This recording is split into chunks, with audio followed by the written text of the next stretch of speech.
বলেন আল মাহদিয়্যু মিন্না আহলাল বাইত, আল্লাহ নবী হলেন মাহদি হবে আমাদের আহলে বাইতদের অন্তর্ভুক্ত, আমাদের আহলে বাইতদের মধ্য থেকেই হবে মাহদি। ইউসলিহুল্লাহু ফি লাইলা, এক রাতেই আল্লাহ তাকে খেলাফতের সমস্ত যোগ্যতা দান করবেন। 4 নাম্বার, মাহদি হযরত ফাতেমা রাদিয়াল্লাহু তাআলা আনহার বংশ থেকে হবে। কার থেকে? এখন মনে করেন আপনি বললেন মাহদি, তো আপনার বংশে কি ফাতেমা, তো এখন কেমনে আপনি মাহদি হবেন? তো এরকম মাঝে বললে হবে না, নবীর সবগুলা কথা এক ব্যক্তির সাথে মিলতে হবে, তাহলে তিনি হবে মাহদি। ইবনে মাজার 4086 নম্বর হাদিস, عن سعيد بن المسيب رحمه الله كنا عند أم سلمة رضي الله تعالى عنها فتذكرنا المهدية। সাঈদ ইবনুল মুসাইয়াব বলেন, আমরা নবীজির বিবি আম্মাজান উম্মে সালামার কাছে ছিলাম, তখন আমরা মাহদির ব্যাপারে আলোচনা করলাম। মাহদির ব্যাপারে আলোচনা করার পর আম্মাজান উম্মে সালামা বললেন, সামি'তু রাসূলুল্লাহি সাল্লাল্লাহু আলাইহি ওয়াসাল্লাম ইয়াকুল আল মাহদিয়্যু মিন ওয়ালাদি ফাতিমা। নবীজির বিবি বলেন, আমি নবীকে বলতে শুনেছি মাহদি ফাতেমার বংশধর হবে। কার বংশধর? ফাতেমা, নবীর বংশের, নবীজির বংশে ফাতেমা, ফাতেমার বংশ থেকে হাসান হবে, এই হাসান থেকে হবে মাহদি। সুবহানাল্লাহ। এইভাবে আর কি নবী বললেন যে ফাতেমার বংশধর, মানে নবীজির থেকে ফাতেমা, ফাতেমা থেকে হাসান, আর হাসানের বংশ থেকে হবে ইমাম মাহদি। হাসানের বংশ থেকে যে আসবে, দলিল আবু দাউদ শরীফের 4292 নম্বর হাদিস, 4292। এই হাদিসের মধ্যে আসছে, নাযারা আলী ইবনে আবি তালিব রাদিয়াল্লাহু তাআলা আন ইলা ইবনিহিল হাসান, হযরত আলী তার সন্তান হাসানের দিকে তাকাইলেন। হযরত আলী তার সন্তান হাসানের দিকে তাকাইলেন, তাকায় বললেন, ইন্না ইবনি হাদা সাইয়্যিদুন, আমার এই সন্তান হাসান সে জান্নাতের যুবকদের সর্দার হবে। কামা সাম্মাহুন নবী সাল্লাল্লাহু আলাইহি ওয়াসাল্লাম, যেমনটি নবীজি বলেছেন যে হাসান হবে জান্নাতের যুবকদের সর্দার। আর কি, ওয়াসায়াখরুজু মিন সুলবিহি রাজুলুন ইউসাম্মা বিইসমি নবিয়িকুম মুহাম্মদ সাল্লাল্লাহু আলাইহি ওয়াসাল্লাম, তার বংশ থেকে একজন লোক বের হবে, যেই লোকটার নাম রাখা হবে তোমাদের নবীর নামে। সুবহানাল্লাহ। তাহলে মাহদির নাম নবীর নামে হবে। বলেন, মাহদির নাম কার নামে হবে? নবীর নামে হবে। ইউশবিহু ফি খুলকিহি, মাহদির চরিত্রটা মুহাম্মদ সাল্লাল্লাহু আলাইহি সাল্লামের চরিত্রের মতো হবে। তাহলে একটুগুলো পেয়ে গেলাম। আর কি, আবু দাউদ শরীফের 4282 নম্বর হাদিসে রাসূল বলেন, ইউওয়াতিউ ইসমুহু ইসমি ওয়া ইসমু আবিহি ইসমু আবি, মাহদির নাম হবে আমার নামে, মাহদির আব্বার নাম হবে আমার আব্বার নামে। নবীজির আব্বার নাম কি? আব্দুল্লাহ। মাহদির আব্বার নাম হবে আব্দুল্লাহ। মনে করেন আমার আব্বার নাম হাবিব, আর আমি যদি কই মাহদি, হইল না তো? এটা কিভাবে হইল?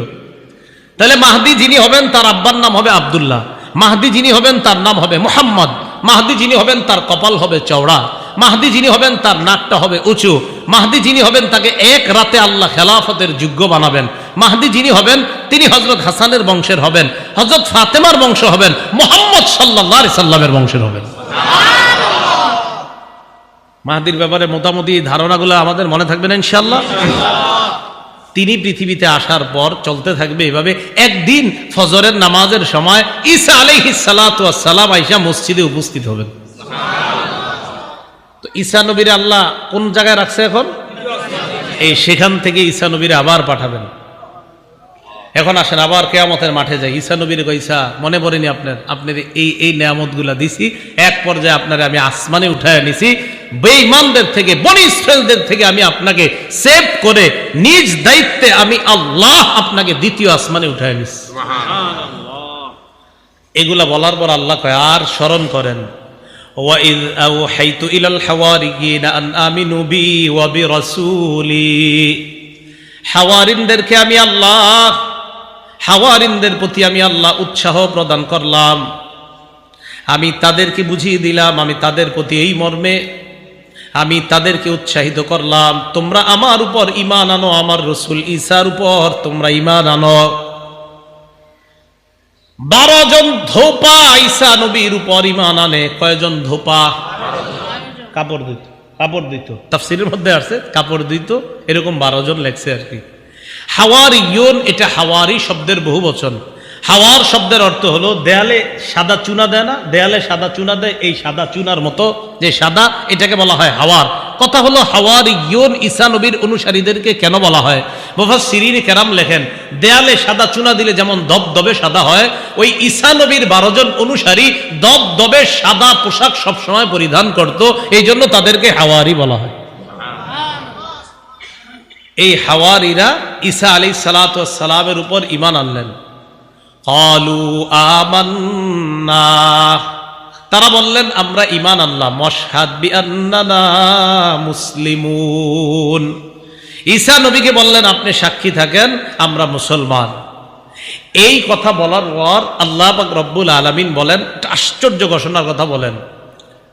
ঈসা আলাইহিস সালাতু ওয়াস সালামকে বলেন, আর ওই কথাটা স্মরণ করেন তো, إذ قال الحواريون يا عيسى ابن مريم هل يستطيع ربك أن ينزل علينا مائدة من السماء। হাওয়ারিয়ুনরা ঈসা নবীকে বললেন, ও ঈসা পয়গম্বর, আল্লাহর কাছে আপনি দোয়া করে বলেন আল্লাহ যেন আমাদের জন্য আসমান থেকে দস্তরখান ভর্তি খাদ্য পাঠায় দেয়। কি ভর্তি? দস্তরখান ভর্তি খাদ্য পাঠায় দেয়। ঈসা নবী বললেন, এইগুলা কি কথা বলো তোমরা? ক্বালাত্তাকুল্লাহ ইন কুনতুম মুমিনিন, ঈসা নবী বললেন আল্লাহকে ভয় করো যদি তোমরা ঈমানদার হও। এগুলা কি বলো? ক্বালু নুরিদু আন নাকুলা মিনহা ওয়া তাতমাইন্না কুলুবুনা, তারা বললেন নুরিদু আন নাকুলা মিনহা, আমাদের ইচ্ছা আমরা একটু খামু খান থেকে। ওয়া তাতমাইন্না কুলুবুনা, আমাদের অন্তরটা যেন আশ্বস্ত হয়, আমাদের অন্তরটা যেন ইতমিনান হয়। মানে তারা বিশ্বাসী কিন্তু ইতমিনানে কলব এটা হতে পারে। ইব্রাহিম নবী আল্লাহরে বলছে, আরিনি কাইফা তুহিল মাউতা, আল্লাহ আমারে আপনি দেখান কিভাবে আপনি মরারে জিন্দা করেন। আল্লাহ কয় আওয়ালাম তুমিন, ও ইব্রাহিম আপনি কি বিশ্বাস করেন না? ইব্রাহিম নবী কয় বালা, আল্লাহ বিশ্বাস তো অবশ্যই করি, ওয়ালাকিন লিয়াতমাইন্না কলবি, তবে অন্তরের প্রশান্তির জন্য একটু দেখতে মন চায়। তো হাওয়ারিয়ুনরা বলে একটু অন্তরে প্রশান্তি পাবো এই জন্য একটু দেখব। হাওয়ারি এর বহুবচন হাওয়ারিয়ুন। আমাদের নবীজির একজন বিখ্যাত সাহাবীকেও বলা হয় হাওয়ারি। আমাদের নবীজির একজন বিখ্যাত সাহাবীকে কি বলা হয়? হাওয়ারি। মনে রাখবেন সাহাবীর নাম যদি পারেন। সহিহ বুখারীর 2846 নম্বর হাদিস, সাহাবীর নাম জুবাইর রাদিয়াল্লাহু তাআলা আন। বলেন কি নাম? জুবাইর রাদিয়াল্লাহু তাআলা আন। সহিহ বুখারীর 2846 নম্বর হাদিসের বর্ণনা, খন্দকের যুদ্ধ, মানে গর্ত খনন করছে, ওই পাশে কাফেররা, এই পাশে মুসলমানরা। নবীজি একদিন বললেন, কে পারবে আমাকে তাদের সংবাদ এনে দিতে? কে পারবে আমাকে ওই কাফেরদের, আবু সুফিয়ান আর তাদের অনুসারী যারা, তাদের সংবাদ এনে দিতে? ফাকাল জুবাইর আনা ইয়া রাসূলুল্লাহ, হুজুর আমি পারবো। নবীজি আবার বললেন, কে পারবে তাদের সংবাদ এনে দিতে? জুবাইর বললেন আনা ইয়া রাসূলুল্লাহ, হুজুর আমি পারবো। নবীজি বললেন, ইন্না লিকুল্লি নাবিয়্যিন হাওয়ারিয়্যা, প্রত্যেক নবীর একজন বিশেষ সহচর থাকে। ওয়া হাওয়ারিয়্যি জুবাইর, আমার বিশেষ সহচর হলো আমার জুবাইর। প্রত্যেক নবীর একজন বিশেষ সহচর থাকে, আমার বিশেষ সহচর হলো আমার সাহাবী জুবাইর রাদিয়াল্লাহু তাআলা আনহু। তাহলে বলেন তো, আমাদের নবীর একজন সাহাবীকে হাওয়ারি বলা হয়, তার নাম কি? মনে থাকবে না নামটা ইনশাআল্লাহ? আচ্ছা, তো হাওয়ারিয়্যিন ঈসা নবীর সাথীরা ঈসা নবীরে বললেন, আল্লাহরে বলেন দস্তরখান ভর্তি খাদ্য পাঠাইতে। কেন? কয় খামু আর অন্তরে একটু প্রশান্তি আসবে। হা হা ঠিক আছে। ওয়া না'লামা আন ক্বাদ সাদাকতানা, আগে যে আপনি আমাদেরকে কথাগুলা বলছেন এইগুলার ব্যাপারে যেন অন্তরের মধ্যে প্রশান্তি পায়। হ্যাঁ আপনার কথাগুলা সত্য, বিশ্বাস তো করছি, বাকি এটা যখন দেখবো পুরোপুরি বিশ্বাস, হ্যাঁ হ্যাঁ অন্তর প্রশান্তি হয়েছে, হ্যাঁ আপনি সব সত্য কথা বলছেন। ওয়া নাকুনা আলাইহা মিনাশ শাহিদিন, আর এই ব্যাপারে আমরাই সাক্ষী হব। এই কথা বলার পর ঈসা নবী আল্লাহরে বললেন, ক্বালা ঈসা ইবনু মারইয়াম আল্লাহুম্মা রাব্বানা আনজিল আলাইনা মাইদাতাম মিনাস সামা। ঈসা নবী বললেন, আল্লাহ আসমান থেকে খাঞ্চা ভর্তি খাবার পাঠায়া দেন, দস্তরখান ভর্তি খাবার। খাঞ্চা চিনেননি? চিনবেন তো, দেশ গ্রামে খাঞ্চা, আচ্ছা ওই জাতীয় কিছু একটা, খাঞ্চা ভর্তি খাবার পাঠায়া দেন। কয় কেন? তাকুনু লানা ঈদাল লিআউয়ালিনা ওয়া আখিরিনা ওয়া আয়াতাম মিন, আল্লাহ যেন এটা পূর্ববর্তী আর পরবর্তীদের জন্য আনন্দের কারণ হয়, এবং আপনার পক্ষ থেকে যে এটা একটা নিদর্শন, এটা যেন সারা পৃথিবীবাসীর কাছে এই কথাটা থাকে। এই যে আমি আপনি আজকে জানলাম যে আল্লাহ দস্তরখান ভর্তি খাবার পাঠিয়েছেন, এটা আল্লাহর নিদর্শন। সবাই যদি এরকম তাকায় দেখি আসমান থেকে খাবার আসতেছে, বলেন এটা কুদরত কিনা? তো ঈসা আলাইহিস সালাম আল্লাহরে বললেন, আল্লাহ আপনি পাঠায়া দেন, ওয়ারযুকনা, আমাদেরকে রিজিক দেন, ওয়া আনতা খায়রুর রাযিকিন, আল্লাহ আপনি উত্তম রিজিক দাতা। আল্লাহ বললেন ঈসা নবীরে, দেখেন আপনার ইমানদার অনুসারী যারা আছে তারা তো বিশ্বাস করবে, বুঝলাম, অন্য যারা আছে, ক্বালাল্লাহু ইন্নী মুনাজ্জিলুহা আলাইকুম, আল্লাহ বললেন অবশ্যই আমি আল্লাহ দস্তরখান ভর্তি খাদ্য দিব, অবশ্যই। ফামান ইয়াকফুর বা'দু মিনকুম, এটা দেখার পরেও যদি কেউ অস্বীকার করে, এটা দেখার পরেও যদি কেউ অস্বীকার করে আমারে, ফাইন্নী উআযযিবুহু আযাবান লা উআযযিবুহু আহাদাম মিনাল আলামিন, আমি এমন শাস্তি দিব যেই শাস্তি দুনিয়ার আর কাউরে দেই নেই। ঈসা নবী এই কথা শোনার পর এরপর দস্তরখান পাঠিয়েছেন কিনা এটা কোরআনে নাই, কোরআনে আল্লাহর আলোচনা করেননি। তিরমিজির এক হাদিসে আর রাসূল সাল্লাল্লাহু আলাইহি সাল্লাম জানিয়ে দিয়েছেন আল্লাহ পাক রব্বুল আলামিন মাছ আর রুটি দস্তরখানের মধ্যে দিয়ে, তাফসীরের কিতাবে আসছে নিচে মেঘ উপরে মেঘ, এই দুই মেঘ দিয়ে দুই পাশ দিয়ে ঢাকনা দিয়ে মাঝখানে মাছ আর রুটি, তাফসীরের কিতাবে আসছে ঘি, মাছ, রুটি, আরো অনেক কিছু জিনিস দিয়ে, পনির সহ দিয়ে আল্লাহ পাক রব্বুল আলামিন আসমান থেকে ওই খাদ্য পাঠিয়েছেন। ঈসা নবীর হাজার হাজার অনুসারী উম্মতরা দাঁড়ায়া দাঁড়ায়া এই দস্তরখান থেকে খাদ্য যে আসমান থেকে নামতেছে সবাই দেখছে। তো এটা আসতেছে, আল্লাহ বলে দিলেন এই খাদ্যের কেউ যেন জমা না করে, এই খাদ্য থেকে কেউ জমা করতে পারবে না, জমা করলে সমস্যা হবে। একদল চিন্তা করলো এটা তো বরকতি খাদ্য, এটা মনে হয় জমা করে রাখাই ভালো, অথচ আল্লাহ নিষেধ। কি করলো? আল্লাহ যা কয় করে উল্টাটা, জমা করে রাখছে। আল্লাহ পাক রব্বুল আলামিন এমন শাস্তি দিছে, বানর আর শূকরে রূপান্তরিত করে দিছে।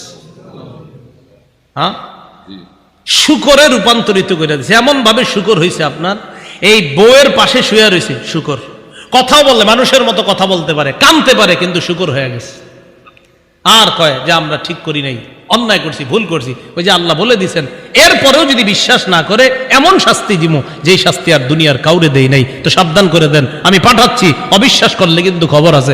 এরপরেও তারা আল্লাহর প্রতি পূর্ণ আস্থা আনতে পারেনি।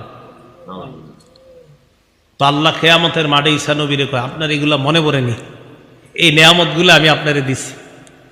মানে ঈসা নবীর তো সব মনে আছে। তা আল্লাহ বলেন আপনার আমি এই নেয়ামতগুলা দিছি। এইগুলা বলার পর বলবে ঈসা আমি আপনার এতক্ষণ যেটা বললাম, এখন আপনাকে যে কথাটা বলি শোনেন। ইয ক্বালাল্লাহু ইয়া ঈসা ইবনে মারইয়াম আনতা কুলতা লিন-নাসি ইত্তাখিযুনি ওয়া উম্মি ইলাহাইনি মিন দুনিল্লাহ, আল্লাহ বলবে ঈসা আনতা কুলতা লিন-নাস, আপনি কি মানুষকে বলছেন, মানুষকে এই কথা বলছেন কিনা, ইত্তাখিযুনি ওয়া উম্মি ইলাহাইনি মিন দুনিল্লাহ, মানুষ তোমরা আমারে আর আমার মারে খোদা মানো। নাউজুবিল্লাহ, আপনি কি এই কথা বলছেন মানুষরে? তো ঈসা আলাইহিস সালাতু ওয়াস সালামকে আল্লাহ এটা বলবেন যে আপনি কি এই কথা বলছেন মানুষকে যে তোমরা আমাকে আর আমার মাকে তোমরা ইলাহ মানো। এজন্য তাদের মধ্যে একটা দল আছে তৃত্ববাদে বিশ্বাসী। কি বাদ? তৃত্ববাদ। তৃত্ববাদ মানে ঈসা নবীরে তাদের একদল তিন খোদার এক খোদা মানে। ঈসা নবীর আম্মাকে মানে আরেক খোদা, আর আল্লাহ হলেন আরেকজন। মোট কয়জন হলো? এই তৃত্ববাদে বিশ্বাসী আছে একদল। আরেক দল তৃত্ববাদে বিশ্বাসী না, মানে ঈসা নবীরে খোদা মানে না ঠিক, তবে তারা ঈসা নবীর ছবি নিয়ে তার সামনে পূজা করে, আরাধনা করে, ইবাদত করে, এটাও খোদা মানারই নামান্তর। তো ঈসা আলাইহিস সালাতু ওয়াস সালাম যখন আল্লাহ বলবেন আপনি কি এগুলা বলছেন, ঈসা নবী তখন বলবে সুবহানাক, আল্লাহ আপনি পুত পবিত্র, আমি কিভাবে এই কথা বলবো আল্লাহ? আল্লাহ এই কথা বলার তো আমার কোনো হকই নাই, আমি তো এটা বলতে পারি না। ইন কুলতু কুলতুহু ফাকাদ আলিমতা, আল্লাহ আমি যদি এই কথা বলে থাকি তা আপনি তো ভালো জানেন এই কথাটা। কিয়ামতের মাঠে বলবে আল্লাহ আমি যদি এই কথা বলে থাকি এটা আপনি ভালো জানেন। তা'লামু মা ফি নাফসি, আল্লাহ আমার মনে কি আছে এটা আপনি জানেন। ওয়ালা আ'লামু মা ফি নাফসিক, আপনার মনে কি আছে এটা আমি জানি না। ইন্নাকা আনতা আল্লামুল গুয়ুব, আল্লাহ আপনি হলেন সমস্ত অদৃশ্যের খবর রাখেন। মা কুলা রাব্বি ওয়া রাব্বাকুম, আল্লাহ আমি তাদেরকে শুধু এতটুকু হুকুম করেছি যে তোমরা আল্লাহর ইবাদত করো, যে আল্লাহ আমার রব আর তোমাদের রব, আমি শুধু এই হুকুম করছি, এছাড়া আমি আর অন্য কোনো কিছু বলি না। তাফসীরের কিতাবে আসছে আল্লাহ পাক রব্বুল আলামিন ঈসা নবীরে যখন বলবে আপনি কি জাতিরে বলছেন যেন জাতি আপনারেও খোদা মানে, আপনার আম্মাকেও যেন খোদা মানে, এই কথা বলছেন? তাফসীরের কিতাবে আসছে। এটা শোনার সাথে সাথে ঈসা নবী বলবে যখন না, উম্মতকে আল্লাহ ডাকবে, ডাকার পর বলবে উম্মত তোমাদের কি ঈসা নবী এই কথা বলছে? উম্মত কয় হ্যাঁ বলছে। যখন বলবে বলছে, তাফসীরের কিতাবে আসছে ঈসা নবীর মাথার চুল খাড়া হয়ে যাবে, যে এটি কি কয়, আমি বলে এদেরকে এই কথা বলছি। কিয়ামতের ময়দানে আল্লাহ পাক রব্বুল আলামিন ঈসা আলাইহিস সালাতু ওয়াস সালামকে বলবেন ইয়া ঈসা ইবনে মারইয়াম, হে মারিয়ামের সন্তান ঈসা, উযকুর নি'মাতি আলাইকা ওয়া আলা ওয়ালিদাতিক, স্মরণ করুন ওই সময়কে যেই সময় আমার নেয়ামত আপনার উপর আর আপনার মা মারিয়ামের উপর, তথা আপনার উপর আর আপনার মা মারিয়ামের উপর আমার যেই নেয়ামত আছে, আমি আল্লাহর ওই নেয়ামতের কথা স্মরণ করেন। ঈসা নবীরে কিয়ামতের মাঠে আল্লাহ বলবেন কি নেয়ামত? মারিয়াম আল্লাহর পক্ষ থেকে নেয়ামত হলো এইভাবে, মারিয়ামের মা যিনি ছিলেন তার নাম হান্না। কি নাম? হান্না। মারিয়ামের আব্বার নাম ইমরান। এই ইমরান তিনি ছিলেন বাইতুল মুকদ্দাসের ইমাম। ইমরানের স্ত্রীর নাম হান্না। হান্না গর্ভবতী হলেন। গর্ভে যে সন্তান আসছে সেই সন্তানের ব্যাপারে তিনি মানত করলেন। সূরা আলী ইমরানের ৩৫ নম্বর আয়াতে আল্লাহ বলেন ইয ক্বালাত ইমরাতু ইমরান রাব্বি ইন্নী নাযারতু লাকা মা ফী বাতনি মুহাররারা,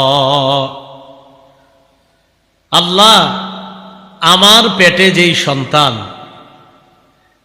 ইমরানের স্ত্রী হান্না আল্লাহর কাছে বললেন আল্লাহ আমার পেটে যেই সন্তান, এই সন্তানটাকে দুনিয়ার বিভিন্ন কাজ কর্ম থেকে মুক্ত রেখে একমাত্র আপনার জন্যই উৎসর্গ করে দিলাম।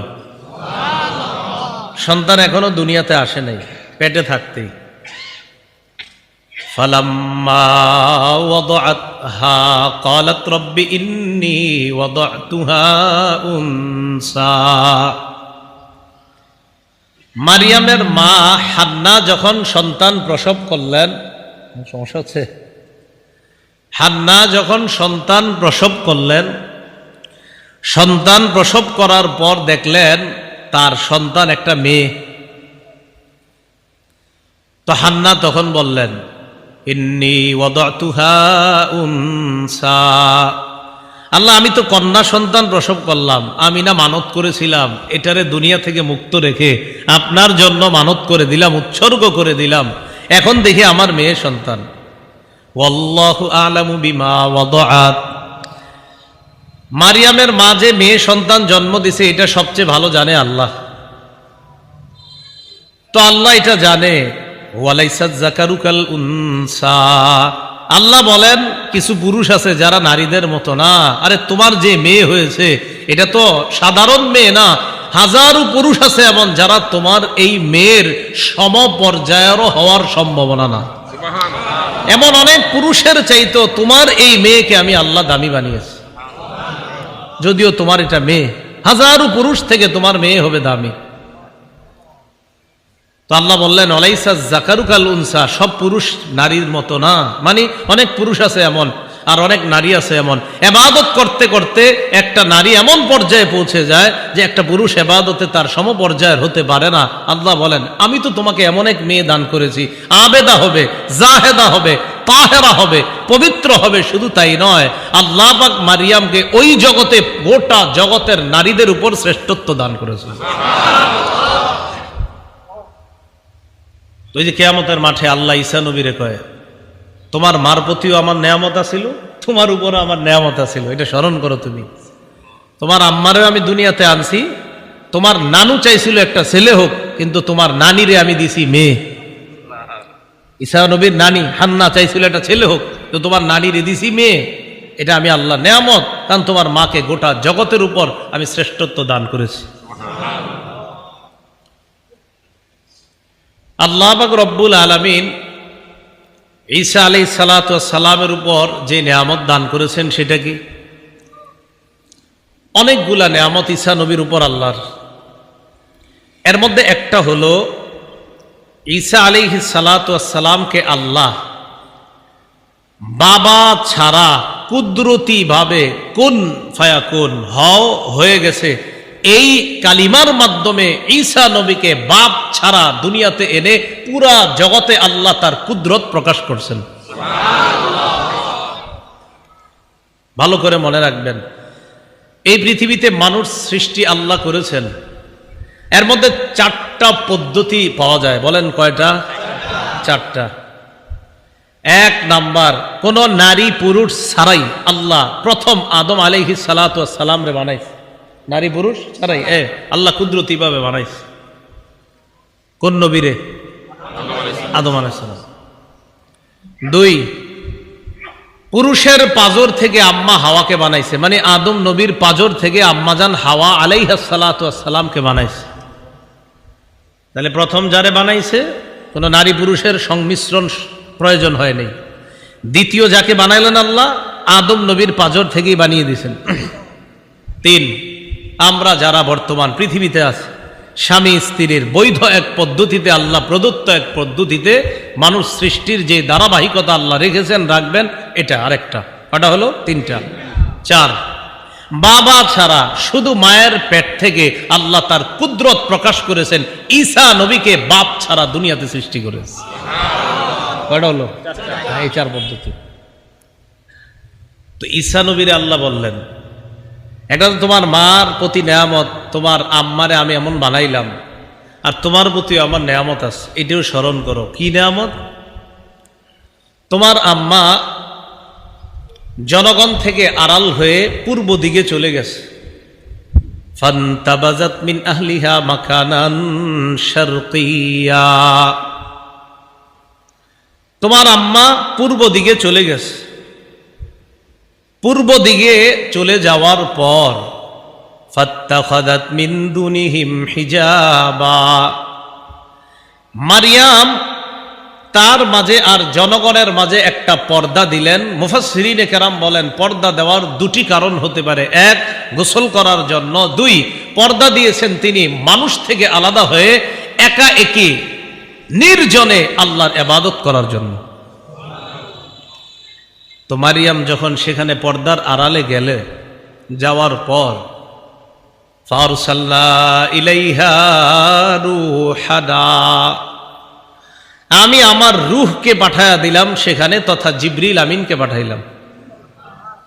ফাতামাসসালা লাহা বাশারান সাওয়িয়া, জিবরিল একটা মানুষের রূপ ধারণ করে মারিয়ামের সামনে উপস্থিত হলো। মারিয়ামের সামনে উপস্থিত হওয়ার পর ক্বালাত ইন্নী আউযু বিররহমানি মিনকা ইন কুনতা তাকিয়া, মারিয়াম বললেন, আমি তোমার থেকে আল্লাহর কাছে পানাহ চাই, রহমানের কাছে পানাহ চাই। তুমি যদি আল্লাহকে ভয় করো, এখান থেকে সরে যাও, তুমি পুরুষ, যাও এখান থেকে। জিবরিল আমিন জবাব দেয়, ক্বালা ইন্নামা আনা রাসূলু রাব্বিক লিআহাবা লাকি গুলামান যাকিয়া, আমি দুনিয়ার কোনো মানুষ নই, আমি তোমার রবের পক্ষ থেকে প্রেরিত ফেরেশতা। আপনি কেন আসছেন? লিআহাবালাকি গুলামান যাকিয়া, আল্লাহর পক্ষ থেকে তোমাকে একটা নেককার সন্তান দেওয়ার জন্য আসছে। সুবহানাল্লাহ। আরে আমার সন্তান হবে কিভাবে? আল্লাহ বলছে তোমার সন্তান হবে। মারিয়াম কয় মানে কি? ক্বালাত আন্না ইয়াকুনু লি গুলামু ওয়া লাম ইয়ামসাসনি বাশার ওয়া লাম আকু বাগিয়া। আন্না ইয়াকুনু লি গুলাম, মারিয়াম কয় আমার সন্তান হবে কিভাবে? ওয়া লাম ইয়ামসাসনি বাশারু ওয়া লাম আকু বাগিয়া, কোন পুরুষ আমাকে স্পর্শ করে নাই, আমি ব্যভিচারিণী নারীও না, আমি খারাপ নারী না। পৃথিবীতে সন্তান দুই পদ্ধতিতে হয়, হয়তো বৈধ পন্থায়, না হয় অবৈধ পন্থায়। আমার কোনোভাবেই তো হওয়ার সম্ভাবনা নাই, আমার সন্তান হবে কিভাবে? এখান থেকে আমি মারিয়ামের জ্ঞান জ্ঞান জ্ঞান কত পরিমাণ জ্ঞানী ছিলেন মারিয়াম, এখান থেকেও বোঝা যায় জ্ঞানীও ছিলেন তিনি।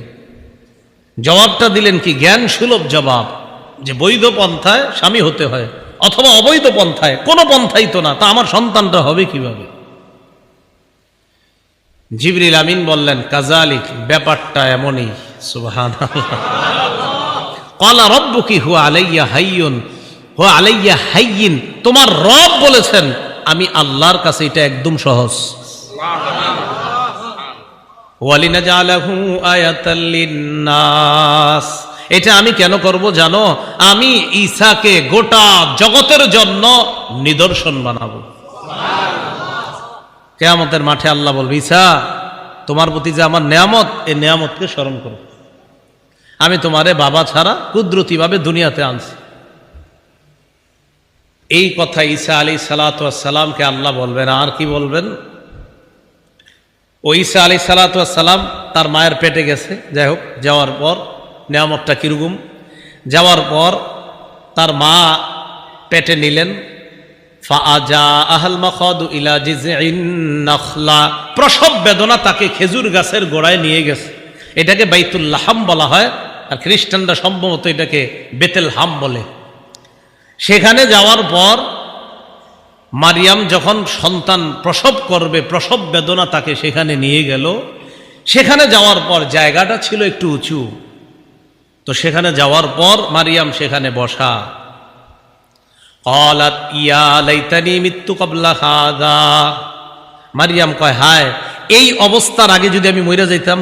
ওয়া কুনতু নাসিয়াম মানসিয়া, আমি যদি বিস্মৃত হয়ে যেতাম, আমি যদি এমন হয়ে যেতাম যাকে সবাই ভুলে যেত, আমি কিভাবে মুখ দেখাবো এই সন্তান হওয়ার পর? আমি যদি মরে যেতাম ভালোই তো, এরকম বলতেছে।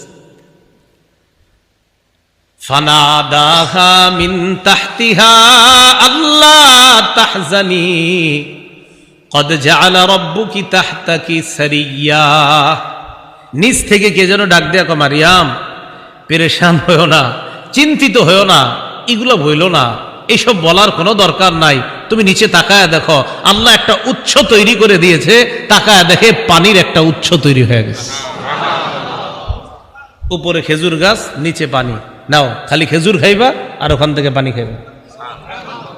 এখান থেকে বোঝা যায় গর্ভবতী মা যারা, নারী যারা, তাদেরকে আপনারা তেঁতুল না খাওয়ায় খেজুর খাওয়াবেন না। হয় আল্লাহ কেন গর্ভবতীর জন্য খেজুর গাছ দিলেন? এই জন্য গর্ভবতী নারীকে খেজুর খেজুর দিবেন, তো বোঝা যায় সন্তানের মেধা ভালো হবে, মেধা শার্প হবে। খায় শুধু তেঁতুল, মেধা হয় খারাপ।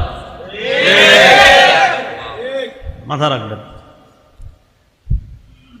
তো মারিয়াম সেখানে বসা, বলে দিলেন ওয়াহুজ্জি ইলাইকি বিজিদইন নাখলাতি তুসাকিত আলাইকি রুতবান জানিয়া, গাছে খেজুর থাক আর না থাক তোমার টেনশন করতে হবে না।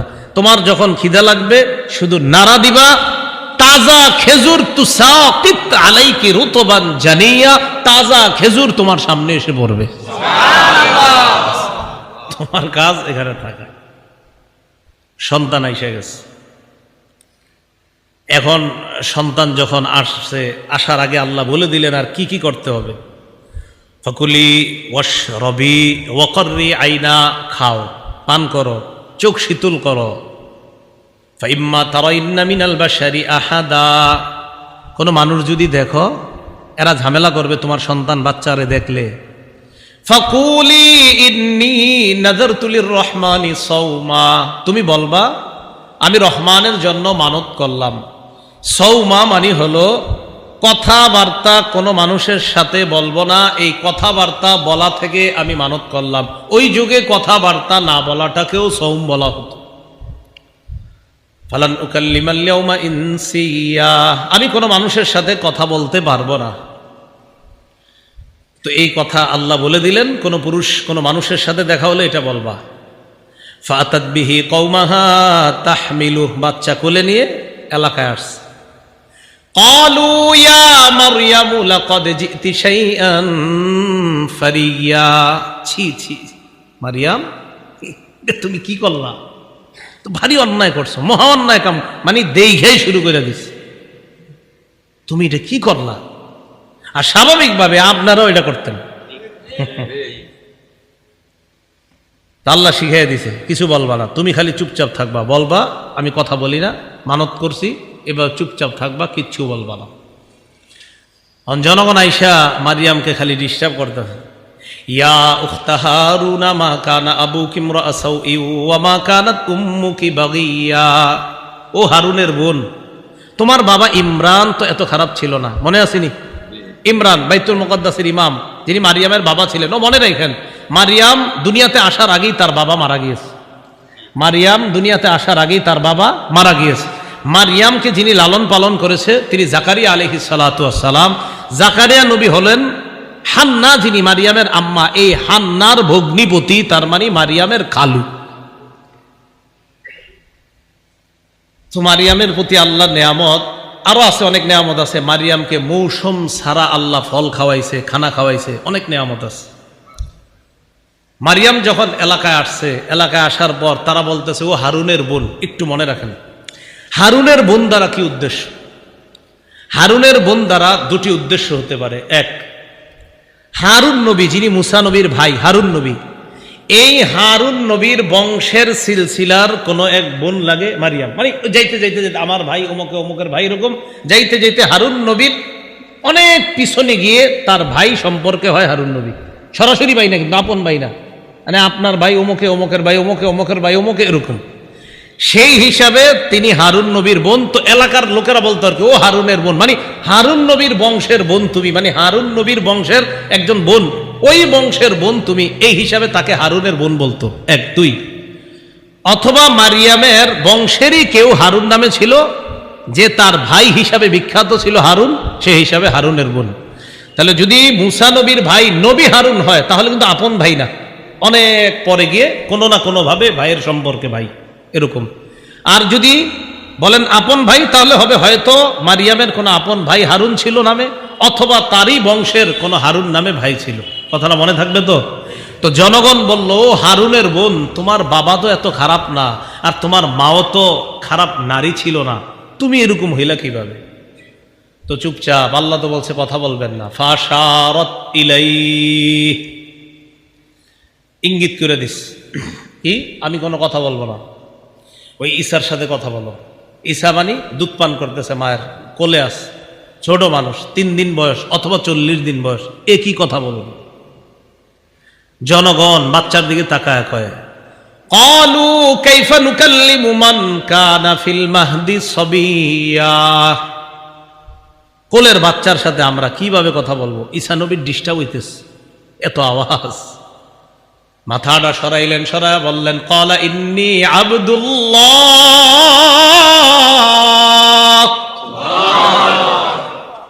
ঈসা নবী কয় আমি আল্লাহর বান্দা। সব আকুরে তাকায় গেছে, একটু মানুষ ওর কথা কয়, কয় শুধু বান্দা না, শোনো আরো আস, আতানিয়াল কিতাব, আল্লাহ আমারে কিতাব দান করছে, ওয়া জাআলানি নাবিয়্যা, আল্লাহ আমারে নবী বানাইছে। ছোট মানুষ এগুলো বলতেছে, এগুলা বইলা টইলা উনি আবার মায়ের কোলে আবার মতো। এটাই আল্লাহ কোরআনে বলছেন, ওয়া ইউকাল্লিমুন নাসা ফিল মাহদি ওয়া কাহলা, ঈসা নবী মায়ের কোলেও কথা বলছে, বড় হওয়ার কথাও, বড় হওয়ার পরেও কথা বলছে। এটা আল্লাহর পক্ষ থেকে ছোটবেলায় নাবালেগ অবস্থায় যখন কেউ কথা বলার কল্পনাও করা যায় না, ওই অবস্থায় ঈসা নবীর মুখ দিয়ে কথা বলাটা, এটা ছিল আল্লাহর পক্ষ থেকে ঈসা নবীর মুজিজা।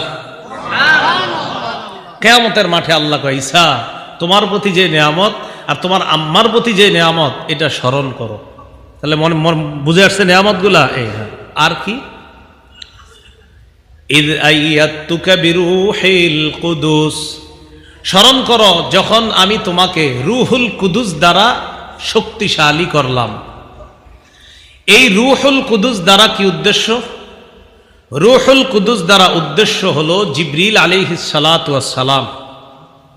সহিহ বুখারীর বর্ণনা 453 নম্বর হাদিসের বর্ণনা। রাসূলুল্লাহ সাল্লাল্লাহু আলাইহি সাল্লামের একজন সাহাবী ছিলেন, নাম হাসান ইবনু সাবিত রাদিয়াল্লাহু তাআলা আনহু। তিনি নবীজির কবি সাহাবী হিসাবে বিখ্যাত ছিলেন। এই হাসান ইবনু সাবিত রাদিয়াল্লাহু তাআলা আনহুকে নবীজি বললেন, হাসান আজিব আনিল মুশরিকিনা, মুশরিকরা যে আমারে উল্টাপাল্টা কথা বলে, আমার পক্ষ থেকে তাদেরকে তুমি কবিতার মাধ্যমে জবাব দিয়ে দাও। তো জবাব দিয়ে দেওয়ার পরে, এই কথা বলার পরে নবীজি বললেন, আল্লাহুম্মা আইয়িদহু বিরূহিল কুদুস, আল্লাহ আমার এই হাসান ইবনে সাবিত নামক সাহাবীকে জিবরিল আমিনের মাধ্যমে সাহায্য করেন, শক্তিশালী করে দিয়েন। তাফসীর ইবনে কাসীরের মধ্যে আসছে, আম্মাজান আয়েশা সিদ্দিকা রাদিয়াল্লাহু তাআলা আনহার বর্ণনা, হাসান ইবনে সাবিত রাদিয়াল্লাহু তাআলা আনহুর জন্য মসজিদে নববীর মধ্যে একটা মিম্বর বানানো হয়েছে। এই মিম্বরের মধ্যে যখন তিনি বসতেন, বসার পর নবীজি সাল্লাল্লাহু আলাইহি সাল্লাম বলতেন, আল্লাহুম্মা আইয়িদহু বিরূহিল কুদুস কামা নাফাহা আন নাবিয়্যিক, আল্লাহ ঈসা নবীর পক্ষে জিবরিল আমিন যেইভাবে সহযোগিতা করত মানুষের জুলুম নির্যাতন থেকে বাঁচানোর জন্য, জিবরিল আমিন ঈসা নবীর সব সময় সহযোগিতা করত যেইভাবে, হাসান ইবনে সাবিত আমার সাহাবা, এই হাসানকেও জিবরিল আমিনের মাধ্যমে আপনি শক্তিশালী করেন, যেন জিবরিল আমিনের শক্তিশালী আর সাহায্যের কারণে আমার হাসান মুশরিকদের প্রত্যেকটা কথার জবাব দিয়ে দিতে পারে। তাহলে রুহুল কুদুস দ্বারা কোন ফেরেশতা উদ্দেশ্য? জিবরিল। বলেন কোন ফেরেশতা? তো আল্লাহ বলেন, ঈসা আমার নিয়ামতটা স্মরণ করেন, কি? তুকা বিরূহিল কুদুস, আমি আপনাকে রুহুল কুদুসের মাধ্যমে শক্তিশালী করেছি। তুকাল্লিমুন নাসা ফিল মাহদি ওয়া কাহলা, ঈসা আপনি শৈশবেও কথা বলতে পারতেন, ছোটবেলাও কথা বলতে পারতেন, কৈশোরেও কথা বলতে পারতেন, মায়ের বুকে থাইকা দুধের শিশু অবস্থায় আপনি কথা বলতেন, আর বড় হওয়ার পরে তো বলতেনই। এটা আমি আল্লাহর পক্ষ থেকে আপনার প্রতি ছিল নেয়ামত। মনে পড়ে কি নেয়ামতের কথা? কিয়ামতের মাঠে ঈসা নবীর আল্লাহ বলবে। আর কি? وَإِذْ عَلَّمْتُكَ الْكِتَابَ وَالْحِكْمَةَ وَالتَّوْرَاةَ وَالْإِنْجِيلَ, আমি আপনাকে কিতাব শিক্ষা দিলাম। এই কিতাব দ্বারা উদ্দেশ্য একটা হতে পারে লেখা বিদ্যা শিক্ষা দিলাম, ওয়াল হিকমাতা বুঝ শক্তি দান করলাম, ওয়াত তাওরাত আমি তাওরাত এবং ইনজিলের যে বিদ্যা, এই বিদ্যাও আমি আপনাকে শিখিয়ে দিলাম। এটা কি মনে পড়ে? আপনার প্রতি এগুলো আমার নেয়ামত ছিল, এই নেয়ামতগুলো স্মরণ করেন। এটা কোথায় বলবে? কিয়ামতের মাঠে। তা আমারে আপনারে যদি বলে, কেউ তোমারে 5 তলা বাড়ির মালিক বানাইছিলাম, মনে পড়েনি তোমার? তো তুমি দি 5 তলা সারাক্ষণ ঘুমায়া থাকতা, জুমায়ও যাইতা না, 5 ওয়াক্ত নামাজ তো দূরের কথা, বছরে একটা ঈদের নামাজেও তুমি যাইতা না, মনে পড়েনি তোমারে যে 5 তলা দিছি? কি অবস্থা হবে? তো ঈসা আলাইহিস সালাতু ওয়াস সালামকে আল্লাহ বলবেন, আমি আপনাকে এই নিয়ামতগুলো দিছি, দুনিয়ার মধ্যে দিয়েছিলাম। আর কি? وَإِذْ تَخْلُقُ مِنَ الطِّينِ كَهَيْئَةِ الطَّيْرِ بِإِذْنِي فَتَنفُخُ فِيهَا فَتَكُونُ طَيْرًا بِإِذْنِي, স্মরণ করুন ওই সময়কে যখন আপনি কাদা মাটি থেকে পাখির আকৃতি আপনি বানাইতেন, বানানোর পর এটার মধ্যে আপনি ফু দিতেন, ফু দেওয়ার পর ওই কাদা মাটির আকৃতি যেটা আপনি পাখির রূপ দিয়েছিলেন, এটার মধ্যে ফু দেওয়ার পর আমি আল্লাহর হুকুমে বাস্তব পাখির মতো উড়া শুরু করে দেয়। ঈসা নবী কাদা মাটি দিয়ে পাখির আকৃতির মতো বানানোর পর এটার মধ্যে ফু দিতেন। আল্লাহ বলেন আমার হুকুমে এটা করতেন আপনি, বাকি আপনি ফু দেওয়ার পর তখন তাকায়া দেখতেন বাস্তব পাখি যেইভাবে উঠতেছে, আমি আল্লাহর হুকুমে আপনার কাদা মাটি দ্বারা বানানো ওই পাখিটাও বাস্তব পাখির মতো আমি আল্লাহর হুকুমে হয়ে যায়। মনে পড়েনি আপনার যে নিয়ামতটা দিছি আমি? ঈসা নবীরে কিয়ামতের মাঠে বলবেন। এখন এই জায়গায় একটা মাসালা, আপনারা আবার কিন্তু পাখিটাকে আইকেন না, এটা ওই শরীয়তে বৈধ, এই শরীয়তে না। এটা ওই শরীয়তে বৈধ, এখন আর এটা কিন্তু বৈধ না যে আপনি একটা রূপ দিবেন কোনো কিছু আকৃতি কইরা, এটা কিন্তু ঠিক না। হ্যাঁ, وَإِذْ تَخْلُقُ مِنَ الطِّينِ كَهَيْئَةِ الطَّيْرِ بِإِذْنِي فَتَنفُخُ فِيهَا فَتَكُونُ طَيْرًا بِإِذْنِي وَتُبْرِئُ الْأَكْمَهَ وَالْأَبْرَصَ بِإِذْنِي। জন্মান্ধ, একদম জন্ম থেকে অন্ধ মনে করেন, এই জায়গা থেকে এই জায়গার পুরা চোখটা লাগা রয়েছে, কথার কথা এমন চোখ, যেই চোখ এইভাবে লাগা যে চোখ দিয়ে দেখার কোনো সম্ভাবনা কখনো নাই। ঈসা নবী আল্লাহর হুকুমে হাত রাখতেন, সাথে সাথে চোখ খুলে যায়। এটা ওনার মুজিজা ছিল। ওয়াল আবরাসা বিইজনি, কুষ্ঠরোগী পুরা শরীরটা পচে যাওয়ার অবস্থা, এবং কুষ্ঠরোগীর শরীরে ঈসা নবী হাত রাখতেন। হাত রাখার পর আল্লাহর নামে হাত রাখতেন, সাথে সাথে কুষ্ঠ রোগীকে আল্লাহ ভালো করে দিতেন। এগুলা বলার পর আল্লাহ বলেন আরো মনে করেন তো, ওয়াইজ তুখরিজুল মাউতা বিইজনি, আপনি কবর থেকে মরা মানুষকে আমার হুকুমে জিন্দা করতে পারতেন। এটা কিভাবে? কানা ঈসা আলাইহিস সালাতু ওয়াস সালাম ইযা আরাদা আন ইউখরিজা আহাদান মিনাল কবরি ইউসাল্লি রাকআতাইন। ঈসা আলাইহিস সালাতু ওয়াস সালাম কাউকে যখন কবর থেকে বের করার ইচ্ছা করতেন, অন্যরা দেখতে চাইতো, দেখিত কবর থেকে মৃতকে বের করে দেখাও, তিনি 2 রাকাত নামাজ পড়তেন। পড়ার পর আল্লাহর কাছে তিনি দোয়া করতেন। দোয়া করার সাথে সাথে আল্লাহ কবরের অনেক আগে মারা যাওয়া মানুষটাকেও আল্লাহ নিজ হুকুমে, আল্লাহ নিজের হুকুমে, নিজের কুদরতে, শুধু ঈসা নবী দোয়া করতেন, আল্লাহ কবরের ওই মানুষটা বের করে দেখায় দিতেন। অনেক আগে মারা গেছে, আয়েশা সামনে দাঁড়ায় দিত, কথা বলতো, আবার কবরে চলে যেত। ঈসা নবীর আল্লাহ কিয়ামতের মাঠে বলবেন, মনে পড়েনি এগুলা যে আপনার দিছি আমি? ওয়াইদ কাফাফতু বানি ইসরাঈলা আনকা ইয জিতাহুম বিল বাইয়িনাত। মূল যেই কথাটা বলবো দেখেন, এই জায়গাটা আসতেছে। ওয়াইজ কাফাফতু বানি ইসরাঈলা আনকা ইয জিতাহুম বিল বাইয়িনাত, আমি আপনার থেকে বনি ইসরাঈলদেরকে আমি নিবৃত করেছিলাম। ইয জিতাহুম বিল বাইয়িনাত, আপনি তাদের কাছে স্পষ্ট নিদর্শন নিয়ে আসছেন, আপনার নবুয়তের প্রমাণ। যখন আপনি নবুয়তের প্রমাণ হিসাবে একের পর এক মুজিজা দেখাইতে লাগলেন, যখন আপনি তাদেরকে বলে দিতে থাকলেন, একের পর এক মৃতদেরকে আল্লাহর হুকুমে জিন্দা করলেন, কাদা মাটি দিয়ে পাখি বানিয়ে আল্লাহর হুকুমে ওই পাখি যখন উড়িয়ে দেখিয়ে দিতেন, জন্মান্ধর চোখের মধ্যে আল্লাহর হুকুমে হাত রাখার পর যখন ওই লোকটা দেখতে পাইতো, কুষ্ঠরোগীর শরীরে হাত রাখার পর লোকটা যখন ভালো হয়ে যাইত, ফাকাল আল্লাযীনা কাফারু মিনহুম ইন হাযা ইল্লা সিহরুম মুবিন, তাদের মধ্যে যারা কাফের তারা বলতে লাগলো, ও এগুলা তো জাদু। কি কয় এগুলা? এটা হলো সমস্ত বাতিলদের শেষ অস্ত্র। যখন কোনো কাজে পারে না, শেষে ও এটা জাদু, এটা এরকম সেরকম বইলা ফেলে। আমাদের নবীরও বলছে, মোহাম্মদের বুঝছি সে গণক, ও সে কবি, আবার পারে না, কয় না মোহাম্মদ সাল্লাল্লাহু আলাইহি ওয়াসাল্লাম এরকম করে, তাই নাকি জাদুকর। একটা বইলা মনে করেন থামায় দেয় আর কি, যখন দেখে পারে না, এমনিও পারে না, অমনিও পারে, ও জাদুকর, গণক ইত্যাদি বইলা এরকম ভাবে নিবৃত্ত করে। তো আল্লাহ বলেন, বনী ইসরাঈলদের থেকে আমি আপনাকে নিবৃত্ত করেছিলাম, তারা জাদুকর বলে আপনাকে হত্যা করতে চেয়েছিল। নাউজুবিল্লাহ। কিভাবে হত্যা করবে? এক ঘরে ঢুকাইছে, ঈসা নবী এক ঘরে বসা, হত্যা করবে, পুরা প্ল্যান পাস হয়ে গেছে। হত্যা করার জন্য যখন প্ল্যান সব পাস, ওই মুহূর্তে তারা কয়েকজন আসছে ঈসা নবীরে হত্যা করবে। ঈসা নবী ঘরে বসা, একজনকে পাঠাইছে, যাও তুমি গিয়া কামরা শুরু করো, একটু পরে আমরা আসবো। তো ঢুকছে, ঢুকার পর ঈসা নবী ভিতরে আছে, আরেকজন তারা পাঠাইছে, ভিতরে এখন কয়জন? দুইজন। একজনে মারার পর থাকবে কয়জন? একজন। বাকি মরা আর জিন্দা সহ ঘরে থাকবে কয়জন? মরা আর জিন্দা সহ থাকবে কয়জন? দুইজন। তা একজনে পাঠাইছে, পাঠানোর পর অনেকক্ষণ হচ্ছে আর কেউ বের হচ্ছে না। তো তারা এক পর্যায়ে ঢুকছে, ঢুকার পর ঘরে যেটা আছে, যিনি আছে, গিয়া দেখে ঘরে একজন আছে।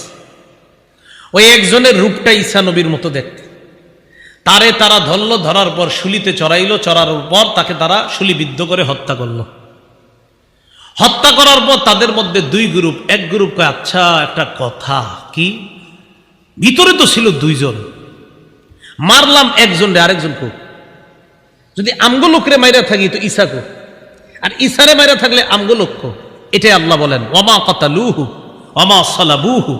তারা ঈসাকে হত্যাও করেনি, তারা ঈসাকে শুলিবিদ্ধ করেনি, ওয়ালাকিন শুব্বিহা লাহুম, তাদেরকে ধাঁধার মধ্যে ফেলে দেওয়া হয়েছে। এটা একটা ধাঁধা, যে আমগোটা মারলে ওইটা কো, ওইটা মারলে আমগোটা কো। আল্লাহ বলেন, বনী ইসরায়েলদের থেকে আমি আল্লাহ নিজ কুদরতে উপর দিয়ে আমি আপনাকে আসমানে, দ্বিতীয় আসমানে উঠায় নিস। কয় নাম্বার আসমান? দ্বিতীয়। ঈসা নবী এখনো দ্বিতীয় আসমানে আছেন। ঈসা আলাইহিস সালাতু ওয়াস সালাম দুনিয়াতে আসবেন। কিয়ামতের আগে বড় বড় 10টা আলামত ঘটবে। এর মধ্যে ঈসা আলাইহিস সালাতু ওয়াস সালামের আগমন এই 10টার একটা। ঈসা নবীর আগে যিনি দুনিয়াতে আসবেন তিনি ইমাম মাহদি। বলেন কে? মাহদি। এখন কথা হলো, মাহদি কে হবেন? মাহদি, মনে করেন আপনাদের মুন্সিগঞ্জের কেউ হঠাৎ দাবি করলো আমি মাহদি। কিছুদিন আগে এক লোক বাংলা ভাষায় বলতেছে, কোন রমজানে জানি ওনারে স্বপ্নে দেখাইছে আল্লাহ নাকি বলছে, ইন্না জাআলনাকা খলিফাতান ফিল আরদ, আমি আপনারে খেলাফত দিলাম, আপনি মাহদি, আল্লাহ বলছে রে। আর ঈদের পরে তিনি স্বপ্নে দেখছে মুহাম্মদ সাল্লাল্লাহু আলাইহি সাল্লাম আয়েশা বলছে, হ্যাঁ তুমি মাহদি। তো উনিও দাবি করে বলছে আমি মাহদি। কোন চিপা চুপা থেকে ইমাম মাহদি নিজেরে বলবেন আমি মাহদি, মাথায় রাখবেন। মাহদি কে হবে এই ব্যাপারে হাদিসে আছে। আমার সাথে বাংলা বলেন, বলেন মাহদি তিনি হবেন, বলেন যার সাথে আমাদের নবীর বক্তব্য মিলে যাবে তিনি হবেন মাহদি। সোজা হিসাব। আর আপনি বলে ফেললেন আমি মাহদি, কিন্তু নবীর বক্তব্য মিলল না, তা আপনি মাহদি হইলেন কেমনে? মাহদি যিনি হবে, খুব মন দিয়ে শোনেন, মাহদি যিনি হবেন তিনি 7 বছর অথবা 9 বছর রাজত্ব করবেন। কয় বছর? 7 বছর অথবা 9 বছর রাজত্ব করবেন যিনি মাহদি হবেন। ইবনে মাজাহ হাদিসের কিতাব 4083 নম্বর হাদিসের বর্ণনা। عن أبي سعيد الخدري رضي الله تعالى عنه أن رسول الله صلى الله عليه وسلم قال আবু সাঈদ খুদরি রাদিয়াল্লাহু তাআলা আনহুর বর্ণনা, আল্লাহ নবী বলেন, ইয়াকুনু ফি উম্মতি আল মাহদি, নবীজি বলেন আমার উম্মতের মধ্য থেকেই মাহদির আত্মপ্রকাশ ঘটবে, আমার উম্মতের মধ্য থেকেই হবেন মাহদি। ইন কুসিরা ফাসাবউন ওয়া ইল্লা ফাতিসউন, মাহদি দুনিয়ার মধ্যে 7 বছর অথবা 9 বছর রাজত্ব করবে।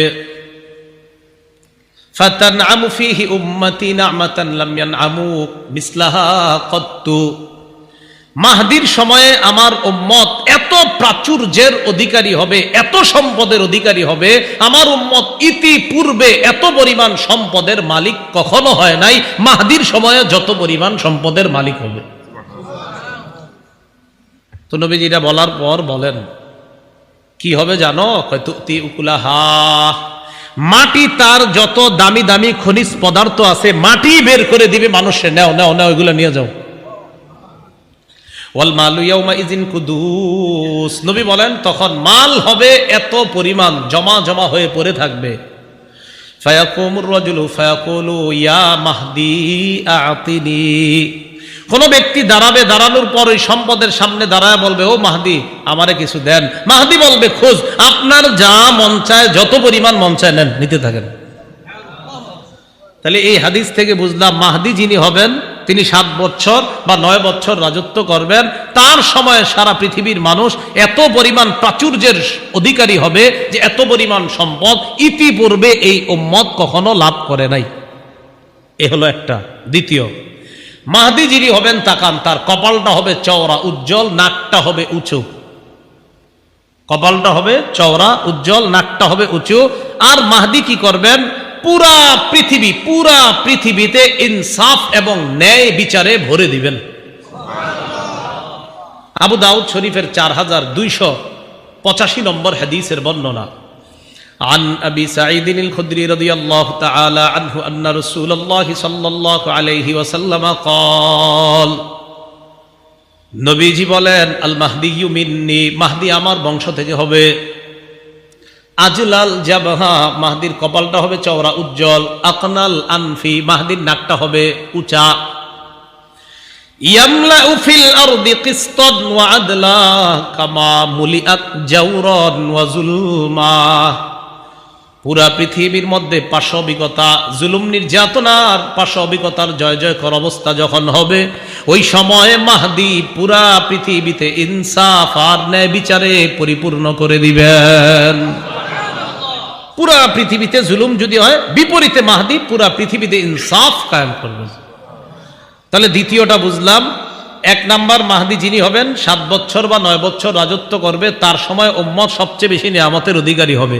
2, মাহদি যিনি হবেন পুরা পৃথিবীতে ইনসাফ কায়েম করবেন, তার কপাল হবে চওড়া, তার নাক হবে উঁচু। 3, মাহদি যিনি হবেন আল্লাহ তাকে 1 রাত্রে খেলাফতের যোগ্য বানাবেন। 1 রাতে। কয় রাতে? তো আপনারা দেখবেন অনেকে 2-3 বছর যাবত দাবি করে আমি মাহদি, আমি মাহদি। অনেকের অনুসারীরা বলে আমাদের অমুকে মাহদি। আরে ভাই, এগুলা কি কথা? ইবনে মাজাহ 4085 নম্বর হাদিসের বর্ণনা। عن علي بن أبي طالب رضي الله تعالى عنه قال قال رسول الله صلى الله عليه وسلم, নবীজি বলেন, আল মাহদিয়ু মিন্না আহলাল বাইত, আল্লাহ নবী বলেন মাহদি হবে আমাদের আহলে বাইতদের অন্তর্ভুক্ত, আমাদের আহলে বাইতদের মধ্য থেকেই হবে মাহদি। ইউসলিহুল্লাহু ফি লাইলা, 1 রাতেই আল্লাহ তাকে খেলাফতের সমস্ত যোগ্যতা দান করবেন। 4 নাম্বার, মাহদি হযরত ফাতেমা রাদিয়াল্লাহু তাআলা আনহার বংশ থেকে হবে। কার থেকে?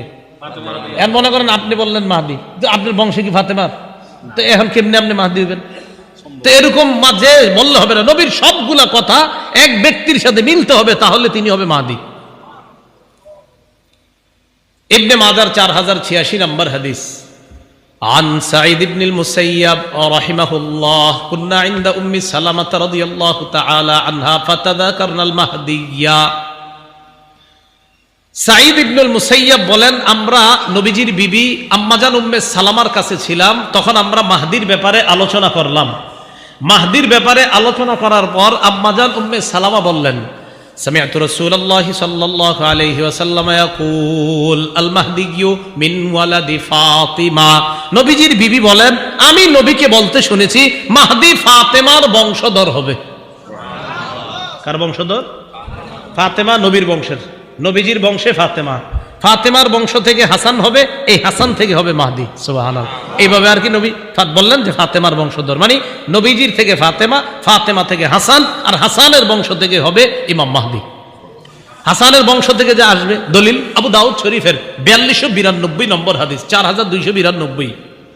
এই হাদিসের মধ্যে আসছে, নাযারা আলী ইবনে আবি তালিব রাদিয়াল্লাহু তাআলা আন ইলা ইবনিহিল হাসান, হযরত আলী তার সন্তান হাসানের দিকে তাকাইলেন। হযরত আলী তার সন্তান হাসানের দিকে তাকাইলেন, তাকায় বললেন, ইন্না ইবনি হাদা সাইয়্যিদুন, আমার এই সন্তান হাসান সে জান্নাতের যুবকদের সর্দার হবে। কামা সাম্মাহুন নবী সাল্লাল্লাহু আলাইহি ওয়াসাল্লাম, যেমনটি নবীজি বলেছেন যে হাসান হবে জান্নাতের যুবকদের সর্দার। আর কি? ওয়াসায়াখরুজু মিন সুলবিহি রাজুলুন ইউসাম্মা বিইসমি নবিয়্যিকুম মুহাম্মদ সাল্লাল্লাহু আলাইহি ওয়াসাল্লাম, তার বংশ থেকে একজন লোক বের হবে, যেই লোকটার নাম রাখা হবে তোমাদের নবীর নামে। সুবহানাল্লাহ। তাহলে মাহদির নাম নবীর নামে হবে। বলেন, মাহদির নাম কার নামে হবে? নবীর নামে হবে। ইউশবিহু ফি খুলকিহি, মাহদির চরিত্রটা মুহাম্মদ সাল্লাল্লাহু আলাইহি সাল্লামের চরিত্রের মতো হবে। তাহলে একটুগুলো পেয়ে গেলাম। আর কি? আবু দাউদ শরীফের 4282 নম্বর হাদিসে রাসূল বলেন, ইউওয়াতিউ ইসমুহু ইসমি ওয়া ইসমু আবিহি ইসমু আবি, মাহদির নাম হবে আমার নামে, মাহদির আব্বার নাম হবে আমার আব্বার নামে। নবীজির আব্বার নাম কি? আব্দুল্লাহ। মাহদির আব্বার নাম হবে আব্দুল্লাহ। মনে করেন আমার আব্বার নাম হাবিব, আর আমি যদি কই মাহদি, হইল না তো? এটা কিভাবে হইল? তাহলে মাহদি যিনি হবেন তার আব্বার নাম হবে আব্দুল্লাহ, মাহদি যিনি হবেন তার নাম হবে মুহাম্মদ, মাহদি যিনি হবেন তার কপাল হবে চওড়া, মাহদি যিনি হবেন তার নাকটা হবে উঁচু, মাহদি যিনি হবেন তাকে এক রাতে আল্লাহ খেলাফতের যোগ্য বানাবেন, মাহদি যিনি হবেন তিনি হযরত হাসানের বংশের হবেন, হযরত ফাতেমার বংশ হবেন, মুহাম্মদ সাল্লাল্লাহু আলাইহি সাল্লামের বংশের হবেন। মাহদির ব্যাপারে মোটামুটি ধারণাগুলো আমাদের মনে থাকবে না ইনশাআল্লাহ। তিনি পৃথিবীতে আসার পর চলতে থাকবে এভাবে। একদিন ফজরের নামাজের সময় ঈসা আলাইহিস সালাতু ওয়াস সালাম আয়েশা মসজিদে উপস্থিত হবেন। তো ঈসা নবীর আল্লাহ কোন জায়গায় রাখছে এখন? এই সেখান থেকে ঈসা নবীর আবার পাঠাবেন। এখন আসেন আবার কিয়ামতের মাঠে যাই। ঈসা নবীর কইসা মনে পড়েনি আপনার এই নিয়ামতগুলা দিছি, এক পর্যায়ে আপনারে আমি আসমানে উঠায় নিছি, বেঈমানদের থেকে, বনি ইসরাইলদের থেকে আমি আপনাকে সেভ করে নিজ দায়িত্বে আমি আল্লাহ আপনাকে দ্বিতীয় আসমানে উঠায় নিছি। সুবহানাল্লাহ। এগুলা বলার পর আল্লাহ কয়, আর স্মরণ করেন, ওয়াইয আওহাইতু ইলাল হাওয়ারিয়িনা আন আমিনু বি ওয়া বিরাসূলি, হাওয়ারিনদেরকে আমি আল্লাহ, হাওয়ারিনদের প্রতি আমি আল্লাহ উৎসাহ প্রদান করলাম, আমি তাদেরকে বুঝিয়ে দিলাম, আমি তাদের প্রতি এই মর্মে আমি তাদেরকে উৎসাহিত করলাম, তোমরা আমার উপর ঈমান আনো, আমার রাসূল ঈসার উপর তোমরা ঈমান আনো। 12 জন ধোপা ঈসা নবীর উপর ঈমান আনে। কয়জন ধোপা? কাপড় দিত, তাফসীরের মধ্যে আছে কাপড় দিত, এরকম 12 জন লেখছে আর কি। হাওয়ারিয়ুন, এটা হাওয়ারি শব্দের বহুবচন। হাওয়ার শব্দের অর্থ হলো দেয়ালে সাদা চুনা দেয় না, দেয়ালে সাদা চুনা দেয়, এই সাদা চুনার মতো যে সাদা, এটাকে বলা হয় হাওয়ার। কথা হলো হাওয়ারিয়ুন ঈসা নবীর অনুসারীদেরকে কেন বলা হয়? মুফাসসিরিন কেরাম লেখেন, দেয়ালে সাদা চুনা দিলে যেমন দবদবে সাদা হয়, ওই ঈসা নবীর 12 জন অনুসারী দবদবে সাদা পোশাক সবসময় পরিধান করত, এই জন্য তাদেরকে হাওয়ারি বলা হয়। এই হাওয়ারিরা ঈসা আলাইহিস সালাতু ওয়াস সালামের উপর ঈমান আনলেন। ক্বালু আমান্না, তারা বললেন আমরা ঈমান আনলাম। ওয়াশহাদ বিআন্নানা মুসলিমুন, ঈসা নবীকে বললেন আপনি সাক্ষী থাকেন আমরা মুসলমান। এই কথা বলার পর আল্লাহ পাক রব্বুল আলামিন বলেন, আশ্চর্য ঘোষণার কথা বলেন। ঈসা আলাইহিস সালাতু ওয়াস সালামকে বলেন, আর ওই কথাটা স্মরণ করেন তো, إذ قال الحواريون يا عيسى ابن مريم هل يستطيع ربك أن ينزل علينا مائدة من السماء।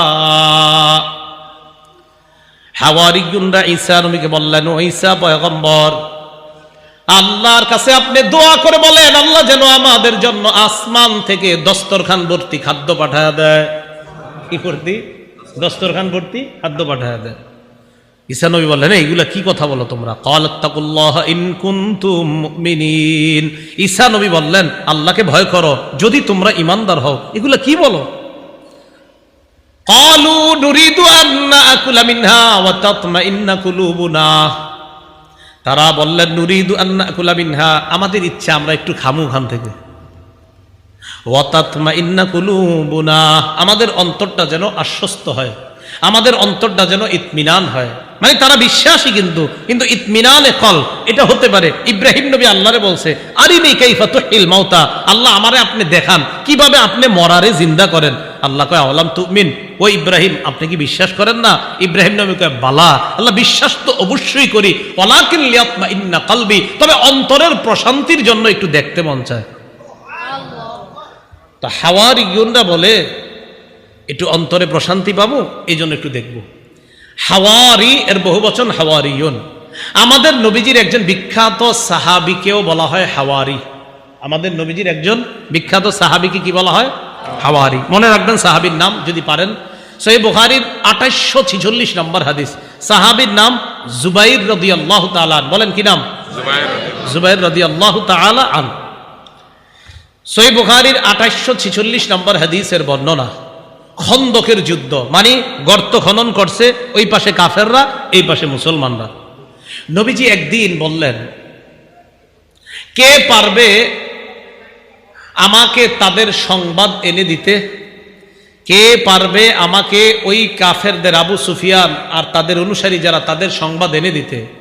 ফাকাল জুবাইর আনা ইয়া রাসূলুল্লাহ, হুজুর আমি পারবো। নবীজি আবার বললেন, কে পারবে তাদের সংবাদ এনে দিতে? জুবাইর বললেন আনা ইয়া রাসূলুল্লাহ, হুজুর আমি পারবো। নবীজি বললেন, ইন্না লিকুল্লি নাবিয়্যিন হাওয়ারিয়্যা, প্রত্যেক নবীর একজন বিশেষ সহচর থাকে। ওয়া হাওয়ারিয়্যি জুবাইর, আমার বিশেষ সহচর হলো আমার জুবাইর। প্রত্যেক নবীর একজন বিশেষ সহচর থাকে, আমার বিশেষ সহচর হলো আমার সাহাবী জুবাইর রাদিয়াল্লাহু তাআলা আনহু। তাহলে বলেন তো, আমাদের নবীর একজন সাহাবীকে হাওয়ারি বলা হয়, তার নাম কি? মনে থাকবে না নামটা ইনশাআল্লাহ? আচ্ছা, তো হাওয়ারিয়্যিন ঈসা নবীর সাথীরা ঈসা নবীরে বললেন, আল্লাহরে বলেন দস্তরখান ভর্তি খাদ্য পাঠাইতে। কেন? কয় খামু আর অন্তরে একটু প্রশান্তি আসবে। হা হা ঠিক আছে। ওয়া না'লামা আন ক্বাদ সাদাকতানা, আগে যে আপনি আমাদেরকে কথাগুলা বলছেন এইগুলার ব্যাপারে যেন অন্তরের মধ্যে প্রশান্তি পায়। হ্যাঁ আপনার কথাগুলা সত্য, বিশ্বাস তো করছি, বাকি এটা যখন দেখবো পুরোপুরি বিশ্বাস, হ্যাঁ হ্যাঁ অন্তর প্রশান্তি হয়েছে, হ্যাঁ আপনি সব সত্য কথা বলছেন। ওয়া নাকুনা আলাইহা মিনাশ শাহিদিন, আর এই ব্যাপারে আমরাই সাক্ষী হব। এই কথা বলার পর ঈসা নবী আল্লাহরে বললেন, ক্বালা ঈসা ইবনু মারইয়াম আল্লাহুম্মা রাব্বানা আনজিল আলাইনা মাইদাতাম মিনাস সামা। ঈসা নবী বললেন, আল্লাহ আসমান থেকে খাঞ্চা ভর্তি খাবার পাঠায়া দেন, দস্তরখান ভর্তি খাবার। খাঞ্চা চিনেননি? চিনবেন তো, দেশ গ্রামে খাঞ্চা, আচ্ছা ওই জাতীয় কিছু একটা, খাঞ্চা ভর্তি খাবার পাঠায়া দেন। কয় কেন? তাকুনু লানা ঈদাল লিআউয়ালিনা ওয়া আখিরিনা ওয়া আয়াতাম মিন, আল্লাহ যেন এটা পূর্ববর্তী আর পরবর্তীদের জন্য আনন্দের কারণ হয়, এবং আপনার পক্ষ থেকে যে এটা একটা নিদর্শন, এটা যেন সারা পৃথিবীবাসীর কাছে এই কথাটা থাকে। এই যে আমি আপনি আজকে জানলাম যে আল্লাহ দস্তরখান ভর্তি খাবার পাঠিয়েছেন, এটা আল্লাহর নিদর্শন। সবাই যদি এরকম তাকায় দেখি আসমান থেকে খাবার আসতেছে, বলেন এটা কুদরত কিনা? তো ঈসা আলাইহিস সালাম আল্লাহরে বললেন, আল্লাহ আপনি পাঠায়া দেন, ওয়ারযুকনা, আমাদেরকে রিজিক দেন, ওয়া আনতা খায়রুর রাযিকিন, আল্লাহ আপনি উত্তম রিজিক দাতা। আল্লাহ বললেন ঈসা নবীরে, দেখেন আপনার ইমানদার অনুসারী যারা আছে তারা তো বিশ্বাস করবে বুঝলাম, অন্য যারা আছে, ক্বালাল্লাহু ইন্নী মুনাজ্জিলুহা আলাইকুম, আল্লাহ বললেন অবশ্যই আমি আল্লাহ দস্তরখান ভর্তি খাদ্য দিব, অবশ্যই। ফামান ইয়াকফুর বা'দু মিনকুম, এটা দেখার পরেও যদি কেউ অস্বীকার করে, এটা দেখার পরেও যদি কেউ অস্বীকার করে আমারে, ফাইন্নী উআযযিবুহু আযাবান লা উআযযিবুহু আহাদাম মিনাল আলামিন, আমি এমন শাস্তি দিব যেই শাস্তি দুনিয়ার আর কাউরে দেই নেই। ঈসা নবী এই কথা শোনার পর এরপর দস্তরখান পাঠিয়েছেন কিনা এটা কোরআনে নাই, কোরআনে আল্লাহর আলোচনা করেননি। তিরমিজির এক হাদিসে আর রাসূল সাল্লাল্লাহু আলাইহি সাল্লাম জানিয়ে দিয়েছেন, আল্লাহ পাক রব্বুল আলামিন মাছ আর রুটি দস্তরখানের মধ্যে দিয়ে, তাফসীরের কিতাবে আসছে নিচে মেঘ উপরে মেঘ, এই দুই মেঘ দিয়ে দুই পাশ দিয়ে ঢাকনা দিয়ে মাঝখানে মাছ আর রুটি, তাফসীরের কিতাবে আসছে ঘি, মাছ, রুটি, আরো অনেক কিছু জিনিস দিয়ে, পনির সহ দিয়ে আল্লাহ পাক রব্বুল আলামিন আসমান থেকে ওই খাদ্য পাঠিয়েছেন। ঈসা নবীর হাজার হাজার অনুসারী উম্মতরা দাঁড়ায়া দাঁড়ায়া এই দস্তরখান থেকে খাদ্য যে আসমান থেকে নামতেছে সবাই দেখছে। তো এটা আসতেছে, আল্লাহ বলে দিলেন এই খাদ্যের কেউ যেন জমা না করে, এই খাদ্য থেকে কেউ জমা করতে পারবে না, জমা করলে সমস্যা হবে। একদল চিন্তা করলো এটা তো বরকতি খাদ্য, এটা মনে হয় জমা করে রাখাই ভালো, অথচ আল্লাহ নিষেধ। কি করলো? আল্লাহ যা কয় করে উল্টাটা জমা করে রাখছে। আল্লাহ পাক রব্বুল আলামিন এমন শাস্তি দিছে, বানর আর শূকরে রূপান্তরিত করে দিছে। হ্যাঁ, শূকরে রূপান্তরিত করে দিছে। এমন ভাবে শূকর হয়েছে, আপনার এই বউয়ের পাশে শুয়ে রয়েছে শূকর, কথাও বলে, মানুষের মতো কথা বলতে পারে, কানতে পারে, কিন্তু শূকর হয়ে গেছে। আর কয় যে আমরা ঠিক করি নাই, অন্যায় করছি, ভুল করছি। ওই যে আল্লাহ বলে দিছেন, এরপরেও যদি বিশ্বাস না করে এমন শাস্তি দিব যেই শাস্তি আর দুনিয়ার কাউরে দেই নাই। তো সাবধান করে দেন, আমি পাঠাচ্ছি, অবিশ্বাস করলে কিন্তু খবর আছে। এরপরেও তারা আল্লাহর প্রতি পূর্ণ আস্থা আনতে পারেনি। তো আল্লাহ কিয়ামতের মাঠে ঈসা নবীরে কয়, আপনার এগুলা মনে পড়েনি? এই নেয়ামতগুলো আমি আপনারে দিছি। মানে ঈসা নবীর তো সব মনে আছে। তা আল্লাহ বলেন, আপনার আমি এই নেয়ামতগুলা দিছি। এইগুলা বলার পর বলবে, ঈসা আমি আপনার এতক্ষণ যেটা বললাম, এখন আপনাকে যে কথাটা বলি শোনেন। ইয ক্বালাল্লাহু ইয়া ঈসা ইবনে মারইয়াম আনতা কুলতা লিন-নাসি ইত্তাখিযুনি ওয়া উম্মি ইলাহাইনি মিন দুনিল্লাহ। আল্লাহ বলবে, ঈসা আনতা কুলতা লিন-নাস, আপনি কি মানুষকে বলছেন, মানুষকে এই কথা বলছেন কিনা, ইত্তাখিযুনি ওয়া উম্মি ইলাহাইনি মিন দুনিল্লাহ, মানুষ তোমরা আমারে আর আমার মারে খোদা মানো। নাউজুবিল্লাহ। আপনি কি এই কথা বলছেন মানুষরে? তো ঈসা আলাইহিস সালাতু ওয়াস সালামকে আল্লাহ এটা বলবেন যে আপনি কি এই কথা বলছেন মানুষকে, যে তোমরা আমাকে আর আমার মাকে তোমরা ইলাহ মানো। এজন্য তাদের মধ্যে একটা দল আছে তৃত্ববাদে বিশ্বাসী। কি বাদ? তৃত্ববাদ। তৃত্ববাদ মানে ঈসা নবীরে তাদের একদল তিন খোদার এক খোদা মানে। ঈসা নবীর আম্মাকে মানে আরেক খোদা, আর আল্লাহ হলেন আরেকজন। মোট কয়জন হলো? এই তৃত্ববাদে বিশ্বাসী আছে একদল। আরেক দল তৃত্ববাদে বিশ্বাসী না, মানে ঈসা নবীরে খোদা মানে না ঠিক, তবে তারা ঈসা নবীর ছবি নিয়ে তার সামনে পূজা করে, আরাধনা করে, ইবাদত করে। এটাও খোদা মানারই নামান্তর। তো ঈসা আলাইহিস সালাতু ওয়াস সালাম যখন আল্লাহ বলবেন আপনি কি এগুলা বলছেন, ঈসা নবী তখন বলবে সুবহানাক, আল্লাহ আপনি পুত পবিত্র। আমি কিভাবে এই কথা বলবো আল্লাহ? আল্লাহ এই কথা বলার তো আমার কোনো হকই নাই, আমি তো এটা বলতে পারি না। ইন কুলতু কুলতুহু ফাকাদ আলিমতা, আল্লাহ আমি যদি এই কথা বলে থাকি তা আপনি তো ভালো জানেন এই কথাটা। কিয়ামতের মাঠে বলবে আল্লাহ আমি যদি এই কথা বলে থাকি এটা আপনি ভালো জানেন। তা'লামু মা ফি নাফসি, আল্লাহ আমার মনে কি আছে এটা আপনি জানেন। ওয়ালা আ'লামু মা ফি নাফসিক, আপনার মনে কি আছে এটা আমি জানি না। ইন্নাকা আনতা আল্লামুল গুয়ুব, আল্লাহ আপনি হলেন সমস্ত অদৃশ্যের খবর রাখেন। মা কুলতা রাব্বি ওয়া রাব্বাকুম, আল্লাহ আমি তাদেরকে শুধু এতটুকু হুকুম করেছি যে তোমরা আল্লাহর ইবাদত করো, যে আল্লাহ আমার রব আর তোমাদের রব, আমি শুধু এই হুকুম করছি, এছাড়া আমি আর অন্য কোনো কিছু বলি না। তাফসীরের কিতাবে আসছে আল্লাহ পাক রব্বুল আলামিন ঈসা নবীরে যখন বলবে আপনি কি জাতিরে বলছেন যেন জাতি আপনারেও খোদা মানে, আপনার আম্মাকেও যেন খোদা মানে, এই কথা বলছেন? তাফসীরের কিতাবে আসছে। এটা শোনার সাথে সাথে ঈসা নবী বলবে যখন না, উম্মতকে আল্লাহ ডাকবে, ডাকার পর বলবে উম্মত তোমাদের কি ঈসা নবী এই কথা বলছে? উম্মত কয় হ্যাঁ বলছে। যখন বলবে বলছে, তাফসীরের কিতাবে আসছে ঈসা নবীর মাথার চুল খাড়া হয়ে যাবে, যে এটি কি কয়, আমি বলে এদেরকে এই কথা বলছি। তো ঈসা আলাইহিস সালাতু ওয়াস সালাম কিয়ামতের মাঠে আল্লাহ নবীকে পর্যন্ত এই কথা বলতেছে, আপনি কি জানেন? আল্লাহ তো জানেই সব, এগুলা বলে নাই উনি। এটা আল্লাহ কেন বললেন? যে নবীদেরকে আমি সেখানে প্রশ্ন করি। আল্লাহ পাক এক আয়াতের মধ্যে বলেন ফালানাসআলান্নাল্লাযীনা উরসিলা ইলাইহিম ওয়ালানাসআলান্নাল মুরসালিন, মানুষ শোনো, যাদের কাছে নবী পাঠানো হয়েছে তাদেরকেও অবশ্যই অবশ্যই জিজ্ঞাসা করব, আর রাসূলদেরকেও আমি আল্লাহ অবশ্যই অবশ্যই জিজ্ঞাসা করব। তো রাসূলদেরকে যদি জিজ্ঞাসা করে, এই আয়াতটা তো আমার আপনার প্রতিদিন স্মরণে আনা উচিত যে আল্লাহ কথাটা বললেন কি, যে উম্মতকে জিজ্ঞাসা করবে, এটা ঠিক আছে, আমরা তো কত ভুল ভ্রান্তি করি, কিন্তু আল্লাহ বললেন উম্মতকে তো জিজ্ঞাসা করবই, রাসূলদেরকেও করব, অবশ্যই অবশ্যই আমি তাদেরকে করব। তো ঈসা আলাইহিস সালাতু ওয়াস সালামকে কিয়ামতের মাঠে আল্লাহ এইগুলা বলবেন। এইভাবে ঈসা নবীর আল্লাহ পুতু পবিত্র করবেন, অন্য জাতিকে ডাকবেন, শেষ নবীর উম্মতকে ডাকবেন।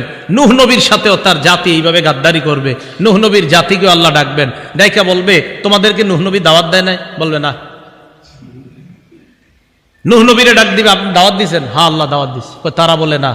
সাক্ষী আছে আপনার? জি সাক্ষী আছে। কারা? শেষ উম্মত। ওই উম্মতকে ডাকবে, বুখারীর বর্ণনা আছে, উম্মতকে ডাক দেওয়ার পর বলবে তোমরা সাক্ষী? হ্যাঁ। তখন আবার ওই উম্মত বলবে এরা আবার কিভাবে সাক্ষী হয়, এরা তো আমাদেরকে দেখে নাই, অনেক পরে আসছে দুনিয়াতে। উম্মত তোমরা কিভাবে সাক্ষী দাও? আল্লাহ তো সব জানে। উম্মত বলবে আমাদের নবী আমাদেরকে জানায় দিছে। এইভাবে কিয়ামতের ময়দানে আল্লাহ নবীদেরকে জিজ্ঞাসাবাদ, দেখেন ইয়াউমা ইয়াজমাউল্লাহুর রুসুল, রসুলদেরকে আল্লাহ জমা করবেন। স্পেশালি ঈসা নবীর কথা কেন বললেন? কারণ ওই জায়গায় ঈসা নবীর উম্মত সম্পর্কে আল্লাহ আগে আলোচনা করেছেন।